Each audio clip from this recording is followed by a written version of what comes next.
The same women that tell you not to make a meal for a man is the same women who laid down and had 3 children with 3 different men. You've made it very clear that your judgment is off. Because how you get it wrong 3 different times? Making a meal for a man is such a problem, but having children with him isn't? Okay. I can't even be sad about my breakup anymore because it's turning into pure comedy. And the reason I say that is because you have to go through a breakup with the exact same friends that you told every little thing to. Like, his reputation is ruined, buried 6 feet underground, no redemption, right? So I'm on the phone with my friend because I'm a little sad, and I'm like, maybe there were some things that I needed to do better. Like, maybe there was something that I needed to change. And here she comes talking about what did you need to change? The way that you cut his sandwich? All right, well, just so you know, I think I saw his car the other day. I'm not sure, though, because I can't remember his license plate. And she's like, well, why would you? You guys never took his car anywhere. Right, so phone call done. Pick up the phone. Next friend. I kind of feel a little guilty about having a gym crush. And she's like, what do you feel guilty about? The fact that you like someone in your own league? Ooh. Okay, hey guys, I went to vote yesterday, and they're talking about good, you canceled out your ex-boyfriend's vote against, your rights as a bisexual colored woman. So I didn't know you guys picked up stand-up comedy. That was crazy. That's really cute. And now I can't even be sad because I'm dying laughing because you know what? You ate with that. You are so right, but calm down. So basically more of the same for modern women. Instead of her saying, and this is where you had a chance to be a true friend. Yeah, he's an idiot. He's a loser. But yeah, you just get better. You take some time for you to heal. And then the next one will be better. Yeah.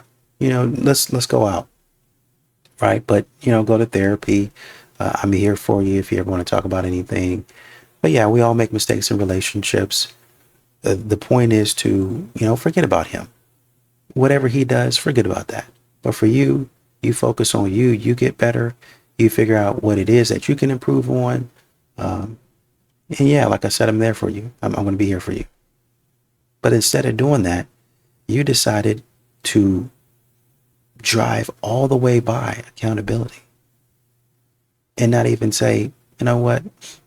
Yeah, we all make mistakes. Then I don't care how bad we're arguing, how angry we are at each other.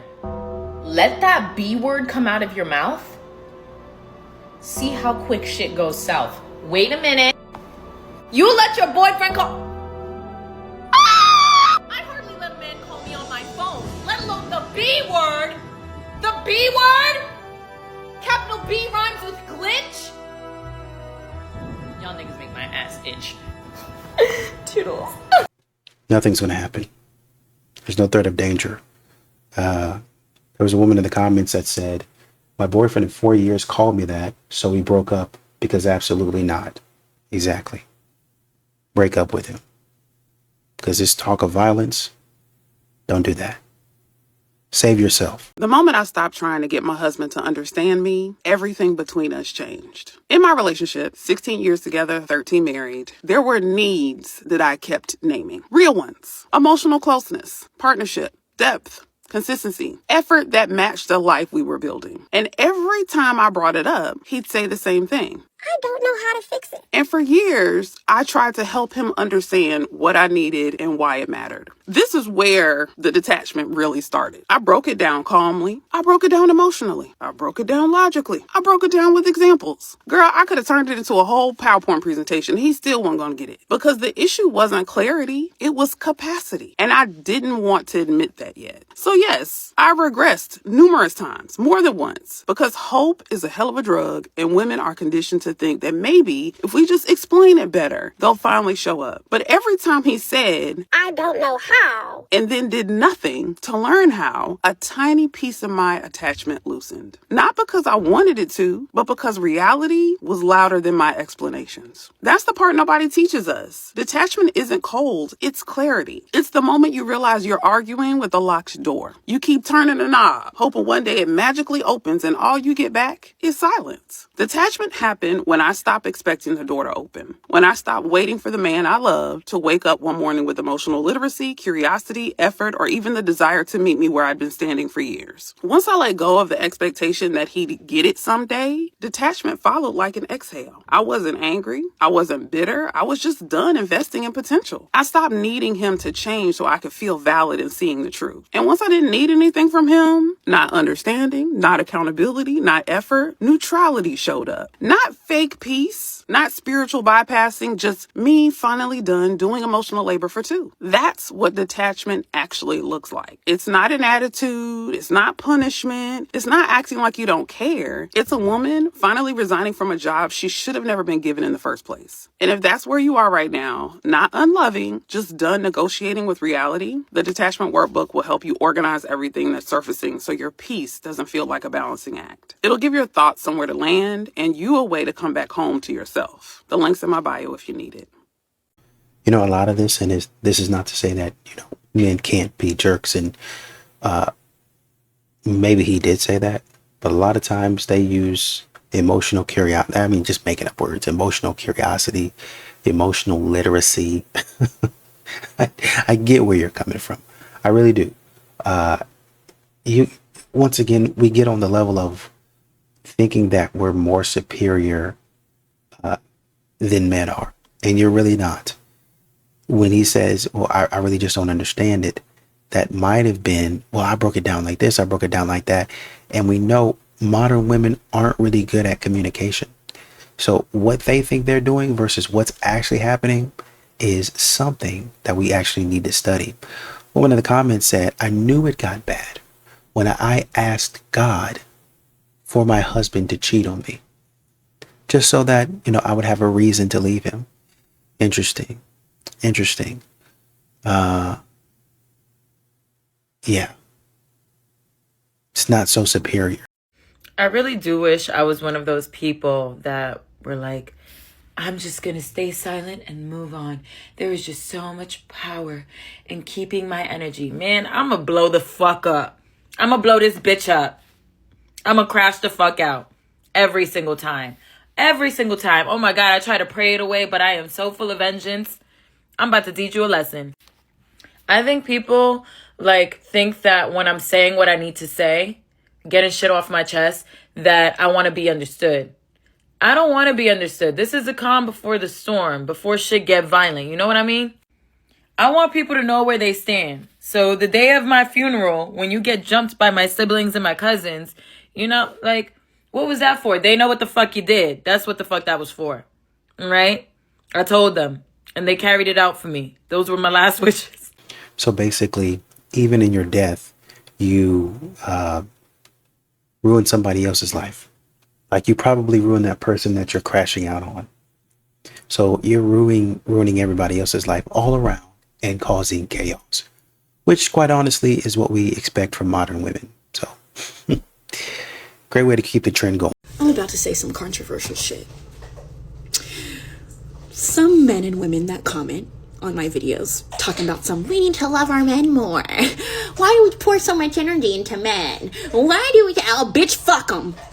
That's what it is. It's almost like 1 in 3 fucking women experience violence at the hands of men. It's almost like 80 to 97% of women incarcerated experience violence at the hands of men. It's almost like we don't have the same rights. It's almost like we get paid less. And it's almost like we live in a patriarchal society, bitch. So yeah, I'm a little fucking ticked off. I don't know, kind of pisses me off a little. And the fact that it don't piss you off, bitch, the fact you want to come over here and say, oh, why is there so much energy? Because fuck them, that's why. Because fuck those motherfuckers. And me and the bitches that follow me, we feel that way. We feel that way. Fuck them. Some bitches even in relationships that follow me. And it's still fuck them. They play my content sitting next to their boyfriends. And their boyfriends are like, yes, queen, yes. Fuck you. And lick my feet, bitch. Yeah. That's the type of shit we on over here. We don't fuck with those motherfuckers. So don't ever come over here sympathizing with them or asking why we feel the way that we fucking feel. Cause we feel this way, bitch. And maybe you should too. Condescending assholes. So basically, you don't have the same energy for your man as I think what I'm hearing. You just get online, as most modern women do, talk a whole bunch of trash, but there's really nothing behind it. I think of it as a chihuahua that doesn't do much. Maybe even if they bit, just a little nibble, it's not really going to hurt anybody, right? It's cute. That's what you sound like. Be quiet. This is a good question. The answer is, I took men's credibility away long ago. I don't care nothing about what a man say. You notice ain't no men in these comments? Because as soon as they come in here, they're blocked. You don't belong in here. Get out, get out, get out, get out. We don't want your input. We don't care what you think. We don't care what you want. Because caring what you think and what you want makes us small. I don't give a damn about your opinion at all. If you want to come into my life and be a friend to me, great, thank you. If you want to come into my life and make it better, great, thank you. If you want to buy a home, you want to put my name on the deed, great, thank you. I don't give a fuck about what you think. You got to work hard for your opinion to be valuable to me, and you're a man. And so I just took because men's opinions robbed me of so much of myself. Men's opinions had me being mean and ugly and disgusting to women. It be women talking about, why you gotta have makeup on at the gym? Why you gotta look so pretty at the gym and we in here sweating and looking ugly? If the girls want to be beautiful everywhere they go, great. But men didn't say that they couldn't be beautiful. They just said, put some clothes on. And women interpreted that to, well, I can't be beautiful. I got to take up all my makeup. I gotta put on a sheet to go to the gym. No, you just can't have your print on every single piece of machinery that you frequent. Maybe that's a little too tight. You can't have your chest falling out all over the gym. Maybe that's a little bit too inappropriate. Y'all don't seem to like discipline at all. But go ahead. Why you mad at her? Because she want to look fabulous everywhere she go. That's because you got we won't get into it. I took men's credibility away long ago. My daddy ain't worth a shit. Every man I've ever been with won't worth a shit. The men that we're in community with ain't worth a shit. They want women to play small, and then they disparage. Again, I was talking about my girlfriend who her sister got a divorce. First they talked about her because her husband treated her bad. First, they used to be pillow talking about how disgusting her husband was to her. So she leaves him, and now they talking bad about her because of the lifestyle she's living, because she has decided to be single. A man can't tell me a bitch ass thing. Nothing. I don't care if you think I look nice today. I don't care if you like my hair. I don't care if you like my outfit. So, she's a certain type of person that needs therapy. Extensive therapy. But I don't even think therapy would fix this. I actually think she needs prayer. And I'm not joking. I'm not joking. You have a lot of anger and resentment for stuff. And you're going to put this on men that you've been dealing with. And you have all this energy sitting in a house. And it's only because men allow you guys to have this attitude that you can get away with this. If you talk to a man like this and treated a man like this in the same exact way that his friends would have treated him, well, not even his friends, another man would have treated him like this, you're looking at on sight. You're looking at an issue on sight. Young men have passed away or been taken off this earth for less. So I'm just telling you, this little attitude, you're granted this because most men, when dealing with other men, would not be. I don't care. Men be talking bad. You get your lace front laid just perfectly. Your baby hair covering up that lace just right. You got it bleached out just right. And they on the internet disparaging women about baby hair. It's a trend. It's in style. You don't know nothing about this. I used to wear beautiful fabrics, lingerie and stuff around the house because I like lingerie. I had a boyfriend. I don't need all that. I don't care about all that. Okay. It's great. It's not for you anyway. Well, wear my shit, be tipping around, wearing my things, looking beautiful. And then one day I had fell out with him. He want to come over and I don't really want to be bothered with him.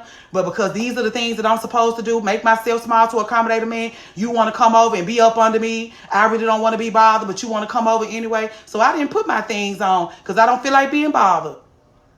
I had on a little pajama thing. And he like, where the little outfits at? I said, it doesn't matter. You don't care about them anyway. You don't like it anyway. Why are you asking me about lingerie and you don't care? You don't like that. Remember how you told me? Oh, you got me used to it. Now, my favorite thing to tell a woman is a man don't know what he want. A man don't know what he want. Don't know what he like. It's us that tell them what they fucking like. You be a woman that you like and she got her lace front laid just right. Now you like lace fronts. You spending $600 to make sure that she got an invisible hairline and all that old stuff. They don't know any damn thing, girl. Nothing. We go to these churches led by male pastors, and the single women in the congregation hooping and hollering. I knew it was a specific person. I knew at some point in time, church is gonna come up. I know this. I knew it. I know this person. I've seen it too many times. You're hurt. You're bitter. And because you're a little bit bigger, and I don't say that in terms of weight. I say that in terms of size. You're a little bit bigger woman. You think I have the strength to defend myself and to fight a man. I honestly think, and I hope that I'm wrong about this, she's had some stuff happen to her in her childhood by a man that took advantage of her. And so now she's been trying to get through it, but she's still upset, understandably so, with all men. That's something that you got to take care of. And I could be wrong. But that's just, I don't know why, but that's just the vibe that I'm getting. That's the spirit or whatever it is that I'm getting from this woman. I could be dead wrong. I could be dead wrong. But I've seen this person before. That's her husband. Girl, we won't get into it. I'm not going to start that. I said I was not going to do that. All I'm saying is, man, I don't give a fuck. From the bottom of my heart, hear me say, I don't give a damn about what a man think. If you want to be a friend to me, that's what I'm saying. You have to earn your respect from me. A man ain't never just gonna get the respect because he walked through the door as a man. Because as soon as you walk through the door as a man, I'm gonna think you ain't worth a shit. You have to go from 0 to whatever. Women, they start at 100 with me. Men, they start at 0. A full-blown goose egg about me. And they either gonna earn their respect or they get nothing from me. Nothing. What was your question? Unlearn the respect. I don't give no man. I don't give no man nothing he didn't earn. That's the T. I don't give him nothing that he didn't earn. It makes us afraid to say. I cuss a nigga out. You better call around my in-laws. I will. I don't care who you are. I don't care who you are. Dad, brother, husband, father-in-law, brother-in-law, neighbor. I don't care about none of y'all. Show me you're worthy of my care. Show me you're worthy of my respect. Because a lot of men do walk through the door expecting us to just get, and it's always totally stressful because I don't. And they fall out with their wives because I don't play those games with them. That if your wife is my friend and I don't offer you just respect naturally, I don't. A man ain't gonna do nothing but some respect he didn't earn, but exploit it. Play in your face. Again, I walk up in your house. You'll be treating your woman poorly. I'll walk up in your house right past you and be like, I need to holler at you for a second. Take her in the back room and be like, this the punk bitch we dealing with? This what we doing? This what we doing? In his house. This what we doing? This how you gonna allow a man to treat a lady? You allowing this? In his house. Because you should have earned my respect. You don't earn my respect, you get nothing from me. So you done fell out with the girl. You want the girl to fall out with me because I have a high standard for how she should be treated around here. You're not getting any respect from me, and you're going to bully your wife or bully your girlfriend because I told her she deserves better than what you're giving her. I don't give a man a bitch-ass thing, girl. Nothing. That's why my friends respect my husband, because he must be about something if you dealing with him, if you being nice to him, if you lay down and gave him a baby. I hope that answers your question.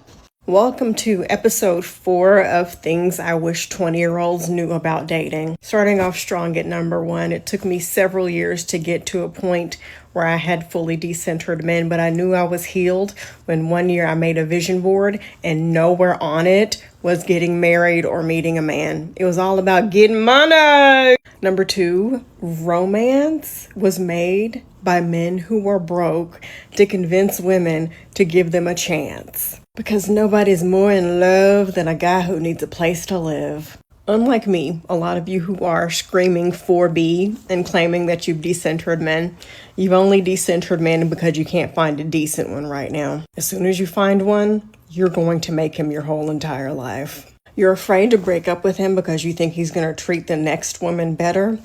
Okay, he might treat her better for a short while, but he's going to treat her much worse than he ever treated you after a while. It doesn't matter how good you think physical intimacy is with him. It doesn't matter the meals you cook or how well you clean up after him or keep track of his life. It doesn't matter if you're the biggest cheerleader cheering him on to accomplish his goals and live to the fullest potential. If he doesn't love you and respect you, none of that's going to matter. He's going to take advantage of it, but it's not going to make him love and respect you. When y'all get on here and talk about how your ex downgraded, just know there's a woman in this world who's saying the same thing about you. Even if he has downgraded or cheated on you with somebody who's a step down from you, just know it's not about looks. Men have been physically intimate with holes in trees, animals, corpses. Trust me, it's not about looks. A lot of married women won't admit it, but they actually do think they're better than single women. To them, being married feels like the biggest accomplishment in their entire life. Being married is the only interesting thing about them because they don't have nothing else going on. Next, if you have a child, I want you to love your child. Yes, I want you to take care of your child. Yes. But if you take on this attitude of my child is my life, my child is my everything, what you're actually doing is putting your child in the place of a romantic partner, and they're filling that void for you. And women who have this attitude, as soon as they get a man, they're going to ditch that child like yesterday's trash. A lot of you who are watching my video and I'm listing off these things and you're like, well, what if he doesn't do this? Well, what if he doesn't say that? You need to leave him. Just the fact that you're asking, you need to leave him. If you're looking for reasons to stay with somebody toxic, you will always find it. The most important thing a woman can do is to get her education and get established, well established in your job with a full network of people that you know. I hear a lot of stay-at-home moms brag that at least they have their college degree. And don't get me wrong, everybody should have a college degree. By all means, get your education. But here's the other part of that they seem to be missing. Even with a college degree, if you have been out of the workforce for an extended amount of time, it is still going to be hard for you to get a job. Companies have changed, technology has changed, and a lot of places are going to be skeptical at hiring you with such a large gap in your employment history. And you might actually have to get a low-paying entry-level job. I think a lot of women are delusional as far as how the court system works. The court does not favor women or minorities. The court does not care that you gave up your job to support your man and to support your kids. All that judge is going to want to know is if you can support your kids now, today. Where are they going to live? Can you provide for them? And if the answer is no, you're in for a fight. Which leads me to my next point. Give them kids to him. If that relationship ends, give him custody of those kids, and you get to be the Disneyland parent. You get to be the dad. Now, I would not have done anything differently as far as being the main parent to my 2 kids, but I hope this generation of women does things differently. Let me know if you want a part 5. And somehow or another, we always arrive at the same place. No accountability for modern women. No, I was a terrible partner. It was all of the great things that I did. I've been a great person, a fantastic person. Fantastic. You can't beat it. You can't get another woman as good as me. You'd be a fool to fumble me. Well, judging by all of your other videos, I think he's doing okay. I think he's doing okay. Wherever he is in the world, and with all of these modern women, the way they act, especially online, I think the men that quote unquote fumbled y'all, I think they'll be just fine. So y'all, I think for 2026, I'm opting out of dating. Let me tell you why.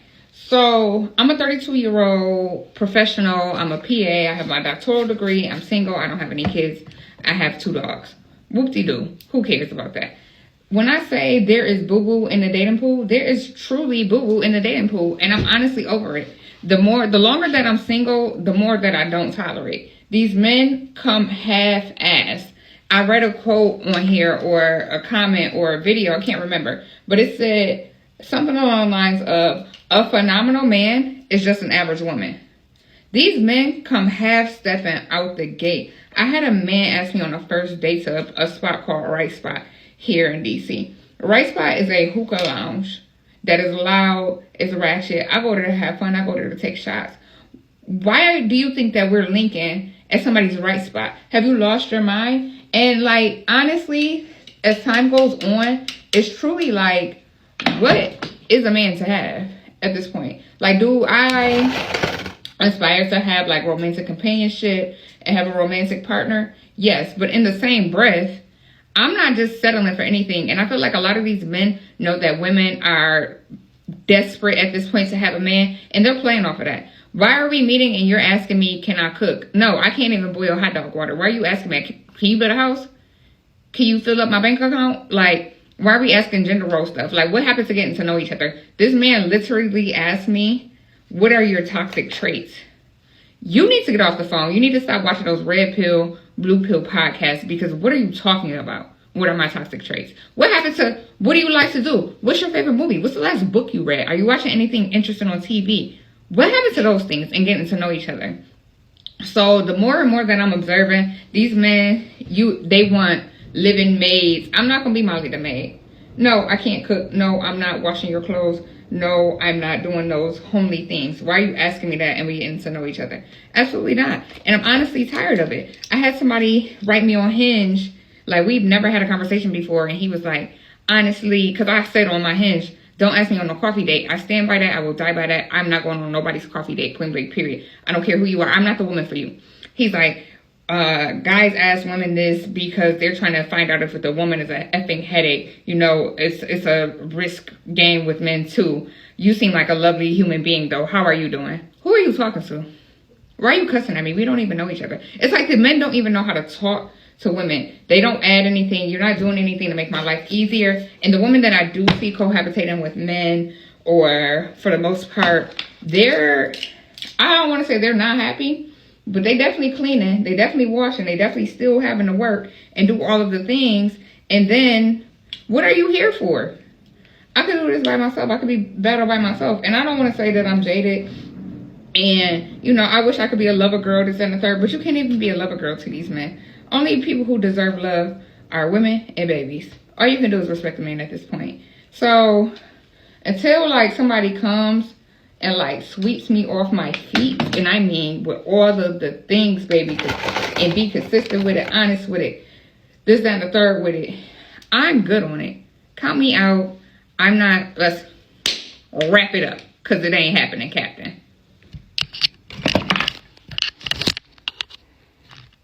Well, it does sound like he's asking the right question. What are your toxic traits? And because I think you understand business, what would you ask for somebody, maybe if you go on an interview, what do you think that the interviewer or the person, the hiring manager would probably ask you? What are some of your more positive traits? What do you think, what are your strengths? And then they say, oh, that's good. Now I want you to give me some things that you're not so good at, some challenges for you. They might reword it or paraphrase it or word it differently, but what are some things that you struggle with? And if you give them the answer of, why are we talking about this? How come we're discussing this? Fired immediately. That's what they're going to say. No job, nothing. On to the next candidate. Instead, what happens is you have people that say, hey, when they ask this question, this is the response that you give them. I want you to frame it in this way. I want you to say this to them. The question is going to be asked, and you need to be better prepared to answer it so you can get that high paying job. But for some reason, when it comes to men and dating, and they say, hey, what do you like to do? What are you good at? Well, I like this, and this. So what do you say that, you want out of a relationship? Well, I want this. So what do you say that you're good at in a relationship? Well, I do this for my man. I do this. I do that. I do this. Okay. Well, now I'm going to ask you a question. What would you say are some things that are like, you probably could work on? Why are you asking me that question? Fired immediately. On to the next candidate. That's what men need to say. Stop being scared of love bombing. Use it to your advantage. The moment you recognize a man is love bombing you, I'm gonna need you to lock the fuck in. This is cruel, and I don't care. You can get the best things you've ever gotten when he's love bombing you. Do not get attached. Do not get attached. Men who love bomb are gonna let you go like that. That is why I'm telling you, take advantage. When a man is love bombing you, he's trying to lure you in to catch feelings for him. Therefore, he will do anything and everything you ask him for. Use common sense. If you're not with a man of means, don't go crazy. If you're with a man of means, go crazy in what you ask for. Like, go crazy in anything and everything that you want. Now, depending on what level of man you're dealing with financially, here's what you're gonna do. Okay, next time you guys go eat somewhere and he's love bombing you, you fucking know this, all right? The signs are there. If you need to know the signs, put it in the comments and I'll tell you. But the signs are there. So you say to yourself, well, this is my chance. Make sure you go to a restaurant very close or in a mall. I like the Cheesecake Factory, personally.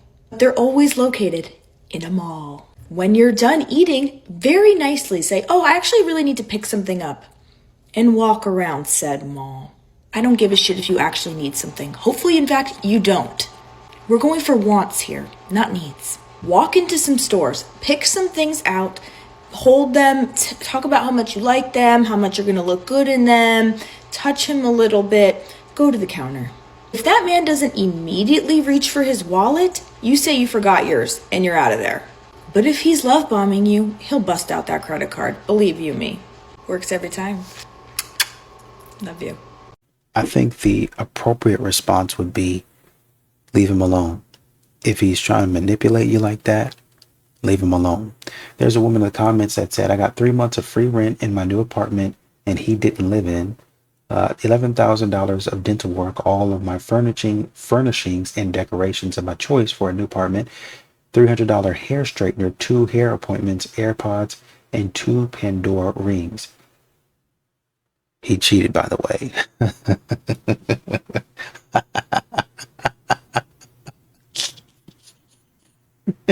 Another woman says, he broke my heart, but I got this sick ski suit. Toxic. You're not going for toxic. You're going for healthy. And if you continue to engage in this foolishness, listening to what she's talking about, you're going to keep on getting the same thing. So my wife and I had this beautiful baby girl 5 weeks ago, and I have some reflections on the pregnancy and labor process from the male perspective that I want to share. This one's probably more for the boomers than anyone else, but please stop commenting on pregnant women's bodies. The amount of times people made inappropriate comments on my wife's body while she was pregnant was insane. People said things like, you look way bigger than you should be for how far along you are. You look like you're pregnant with twins. I mean, Those aren't compliments. I don't know if they sound like compliments to you, but they're not. Sometimes even attempts to compliment come off in a really wrong way. So just stop. Like, it's not your place to comment on someone's body just because it's different now. Second, my wife and I established pretty early on that we want about 3 or 4 kids. So I told her I would make pregnancy the best time of her life so that I would incentivize her to keep having my babies.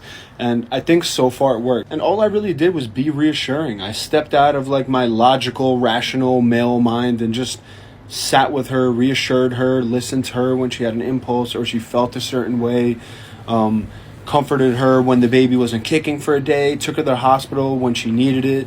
Just whatever she's needing, I was there to provide, whether that's emotional, whether that's a craving late in the day or at night. Just give her whatever they're needing because they're doing the most amazing thing anyone can ever do. I also don't think I was prepared for how drastic of a difference month 9 of the pregnancy is compared to the entirety of the other 8 months. She can't do anything. Like, her feet are swollen. She can't walk for longer than 30 minutes. She just really wasn't feeling up for leaving the house. So prepare yourself for that, especially as someone who's really antsy and like needs to be outside of the house. That was very, very difficult for me. So just mentally prepare yourself for that and have things you can do inside of the house together, whether that's playing video games together, board games, whatever that might be. Prepare for that. We also got to the point in my wife's pregnancy where we had an induction date. She got to full term and the doctor was like, okay, we're going to induce on Monday. So the day after Thanksgiving, her water broke, which I was not prepared for because that was a Friday and on Monday we were going to induce. And we had everything packed, everything was prepped, but like my mind went completely blank and I just didn't know what to do. My wife was like, okay, you need to get the bag, get the car seat, get the keys. I was panicky. So that's going to happen because in that moment, everything becomes real if, in fact, your wife's water does break. And it's on you to be the calm one and the one that's prepared because my wife also started crying and became very emotional. And I wasn't as quick to be calm and prepared as I should have been. So be ready for that. And then I know everyone's labor story is very different, so I'm just going to speak from my perspective. But my wife...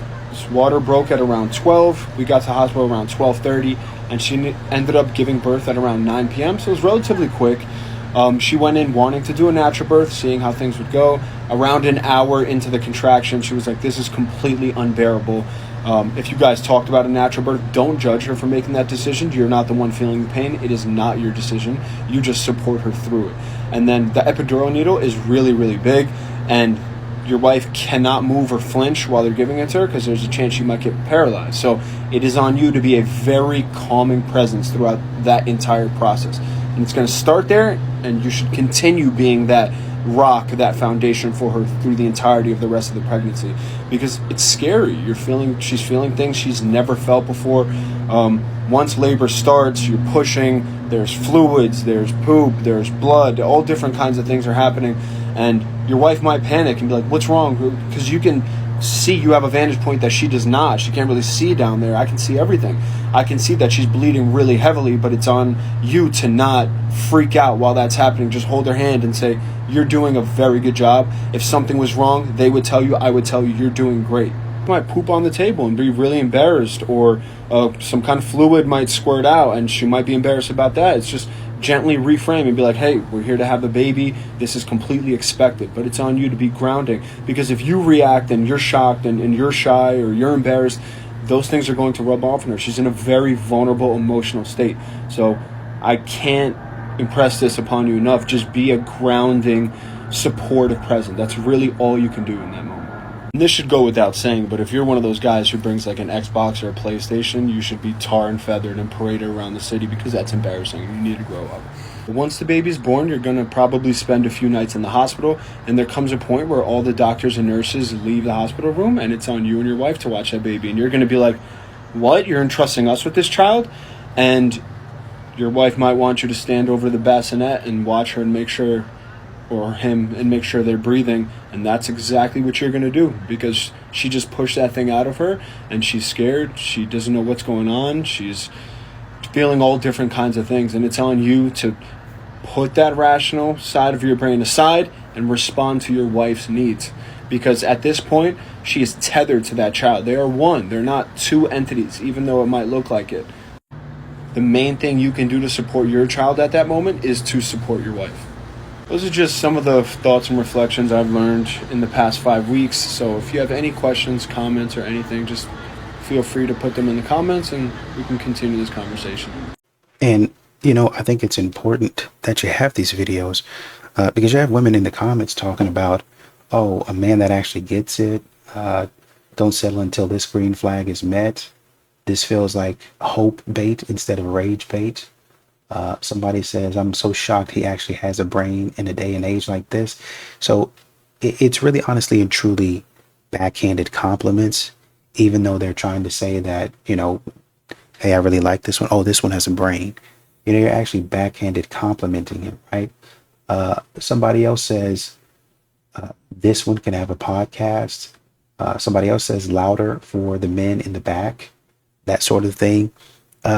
You'll find if you know, just watch a couple of YouTube videos, and even it don't matter where you watch them, you'll see that the man is in the L&D room with the wife.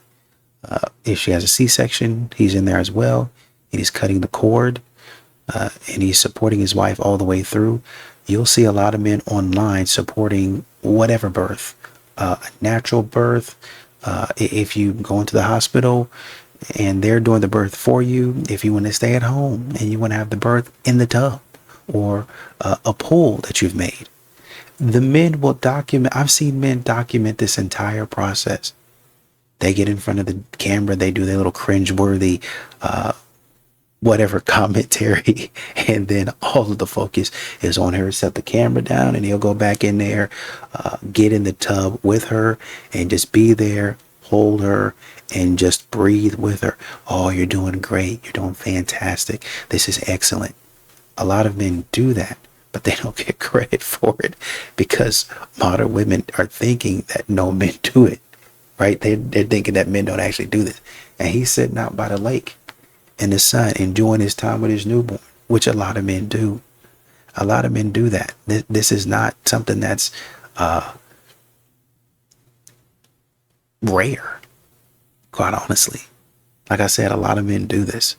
It's just that men don't get the credit for it. I knew it was a specific person. I knew at some point in time, church is going to come up. I know this. I knew it. I know this person. I've seen it too many times. You're hurt. You're bitter. And because you're a little bit bigger, and I don't say that in terms of weight. I say that in terms of size. You're a little bit bigger woman. You think I have the strength to defend myself and to fight a man. I honestly think, and I hope that I'm wrong about this, she's had some stuff happen to her in her childhood by a man that took advantage of her. And so now she's been trying to get through it, but she's still upset, understandably so, with all men. That's something that you got to take care of. And I could be wrong, but that's just, I don't know why, but that's just the vibe that I'm getting. That's the spirit or whatever it is that I'm getting from this woman. I could be dead wrong. I could be dead wrong. But I've seen this person before. If you work on labor and delivery, does it eventually make you hate men? Like, I am really genuinely asking because I have only been here 3 days and they're really starting to piss me off. So let me know. So you put out this video rather ignorantly. Don't be surprised if somebody finds you and you get fired. I mean, I'm seeing right here, it says Abby Cantwell. So there's your name right there. Why do they act like that? FYP, residency, Doctors of TikTok. You need to be careful what you post, especially if you're supposed to have a certain bond with your patients, and patients being both the mother and the father. You have to be careful about how you talk to them. I'm surprised that in residency, they don't teach you guys basic etiquette, basic HIPAA. Just basic. There have been women doctors and nurses that have been fired for this same thing. You go through all of those years of school just to get fired for a stupid post. Don't be that person. Why are the men so confused that we like being single? I just saw this TikTok from this guy named Kevin, and he's like, why do women promote singleness so much? And he says, when I'm in a relationship, I operate so much more effectively. Is that the mental and emotional labor that she was doing for you? Sounds like it. Is that the reason that she's no longer around? Possibly. But for the first time in history, right, men have to compete not just with other men, right, but also with a woman's alone time and with the life that she has created for herself. And they are not coping well with that. They don't seem to understand that we like being alone. We have hobbies, we have friends, we have interests. We're outperforming them in education. We don't need a relationship. We no longer need to have a man in our life in order to get something like a credit card, a bank account, own a house. We can do all of that stuff ourselves. So if a man is not adding to your life now, you don't need him. This was not the case 50 years ago. 50 years ago, a woman couldn't have a credit card. So, I mean, I love my partner and everything. Whenever I make these videos, men in the comments assume that I'm single for some reason. I'm not. I did love being single, though. I will say that. Being single was awesome. My life now, also awesome. Why do they think we only hear about the male loneliness epidemic? Because women don't see singleness as loneliness. Because it's not. Make some friends, get a hobby. Learn to enjoy time with yourself. Being alone is awesome. What? Why are they so confused by this? You know, they keep on saying that they're outperforming men in education. There was another article that I just read from The Independent. The second article that I've read on this subject. It says women know they are being left behind at work. New report finds more women are feeling left out, quote, that's a quote, feeling, quote, left out and less optimistic, end quote, as U.S. workplaces are, quote, deprioritizing, quote, their career advancement, a new report reveals. Outpacing them where? How? Feeling left behind. My career is being deprioritized. You know who else is? Know who else had a career that was being deprioritized? Men. They're cutting my position. I had my position cut. I think like twice. Oh, we're going in a different direction. They let me go during COVID. And then in another instance, my boss was saying something.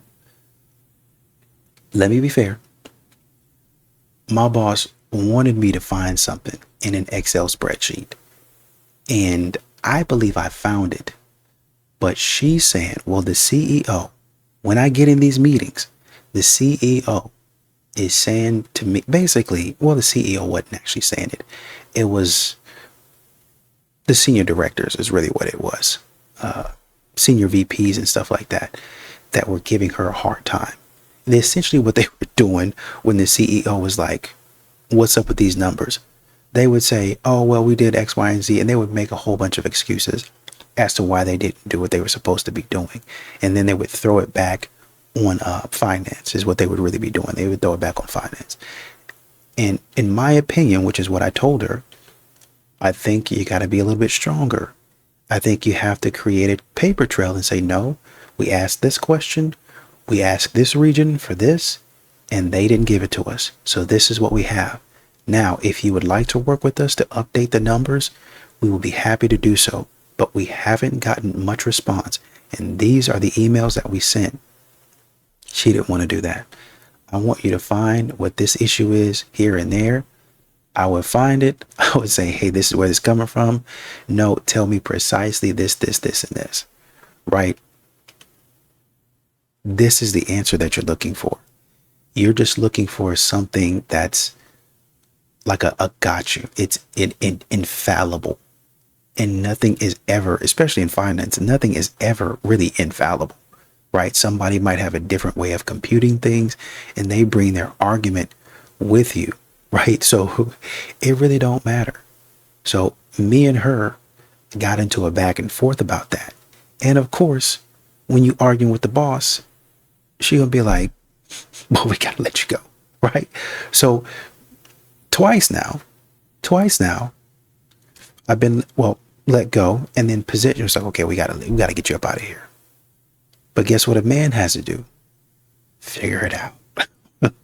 Figure it out. I don't want to hear nothing about nothing. I don't want to hear about nothing, no education. Figure it out. I'll go work at Starbucks if I have to. And I have. I'll work as a janitor if I have to. And I have. If I got to do what I got to do.